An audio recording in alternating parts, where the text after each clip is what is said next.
शिव जी पे समर्पित कर दी।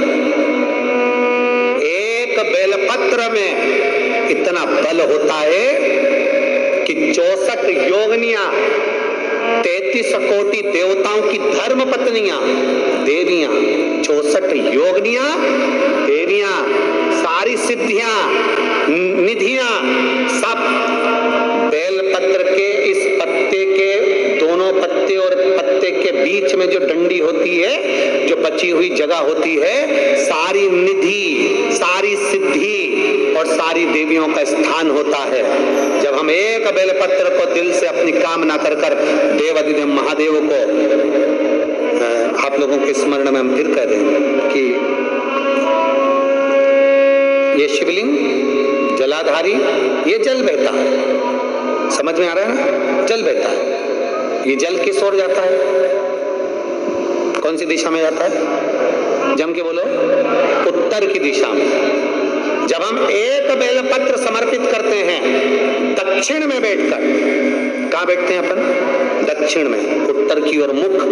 दक्षिण में बैठकर जब डंडी का मुख उत्तर की ओर कर कर बेलपत्र अपने मन से कामना कर कर शिवलिंग पर समर्पित करते हैं, तो ऐसी कोई कामना नहीं जो मेरा महादेव पूरी ना करता। एक बेलपत्र। अब लोग कहते हैं गुरुजी क्या बेलपत्र चढ़ाने का भी एक तरीका होता है? क्या भगवान शंकर को चढ़ाने का, जल चढ़ाने का भी एक तरीका होता है? क्यों नहीं होता? जब दवाई खाने का तरीका होता है, डॉक्टर लिखता अपने पर्चे में सवेरे नियम से ली जाए, तो दवाई उसी तरह जैसे डॉक्टर की दवा असर जब करती है, जब समय समय पर ली जाए, तो यहाँ शास्त्र भी कहता है बेलपत्र चढ़ाने का भी तरीका है, जल चढ़ाने का भी तरीका है, दूध चढ़ाने का भी तरीका है, गेहूं चाहे काली मिर्च, ये सब तुम साल भर चढ़ाओगे उसका कोई मूल तत्व नहीं है, पर गेहूं, काली मिर्च, काली तिल, कमलगट्टा और ये सब चीजें जब तुम सावन की शिवरात्रि पर समर्पित करती हो तो उसका फल तुम्हें साल भर के अंदर मिलता जरूर प्राप्त होता।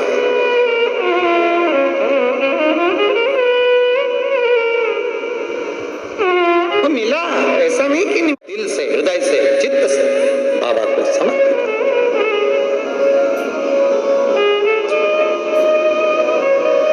हम 2 बेलपत्र प्रतिदिन, हमारी जो कथा होती है, कथा में हम 2 बेलपत्र उसमें से इसमें अपनी पुस्तक में रख लेते हैं, पर्चा डाल देते हैं, इसको पूरा बंद कर देते हैं। जब सवेरे पाठ करने बैठते हैं बेलपत्र निकाल लेते हैं, पाया, बाबा का भजन किया, स्मरण किया, अपनी भक्ति, एक ऊर्जा। हम कहेंगे शुगर का कितना भी मरीज हो, इंसुलिन लेने वाला भी अगर शुगर वाला है और उसको इंसुलिन लग रही है, तो हम पुस्तक से कहेंगे थोड़ा बेलपत्र शिवजी पे चढ़ी हुई कुंदकेश्वर महादेव का नाम लेकर खाना चालू करो। धीरे धीरे धीरे धीरे 2, 3, 4 बेलपत्र खाने की आदत डालो। नहीं खाते बन रहा है, मुंह में छाले आ जाते हैं या मुंह तरह तरह से बन जाता है, तो सुखा के बेलपत्र को चूरा बनाओ, कुंदकेश्वर महादेव के नाम से थोड़ा सा वो चूरा पानी के साथ निगल लो या गोली बनाकर निगल लो। उसका फल 15-20 दिन तक लगातार खाओगे। 15-20 दिन के बाद में डॉक्टर से जांच कराना, इंसुलिन तुम्हारा कम होते चले जाएगा, एक दिन बंद हो जाएगा। तो इंसुलिन